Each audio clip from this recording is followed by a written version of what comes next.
नमस्ते। ये देखो हमारा शिवा है, आप लोग को हमारे ब्लॉग में स्वागत है। देखो ये हमारा नटखट, हम लोग आए हैं गंगा जी घूमने आए हैं दोस्तों। आपकी प्यारी मनीषा भाभी, हमारा वीडियो जरूर देखना। आप लोग का मतलब बाबू इधर आइए, शिव चलो अंदर, चलो अंदर, इधर चलो। ये देखो बच्चे बाहर, इधर चलो अंदर, इधर खेलो तुम दोनों। हाँ ये देखो, ये मेरा नटखट है, बुला रहा है आप लोग को।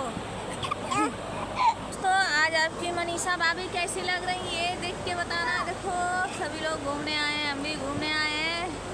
तो आप लोग ज़्यादा से ज़्यादा कमेंट करना, शेयर करना। देर बाबू आप लोग भी देखिए, ठीक है। अरे दोस्तों सॉरी, आप लोग से मैंने बोला था रात को बात करने के लिए, क्या करें दोस्तों, मेरे को नींद आ गई, सो गए थे, इसी वजह से बात नहीं कर पाए। आज बात करेंगे, ठीक है, बाय।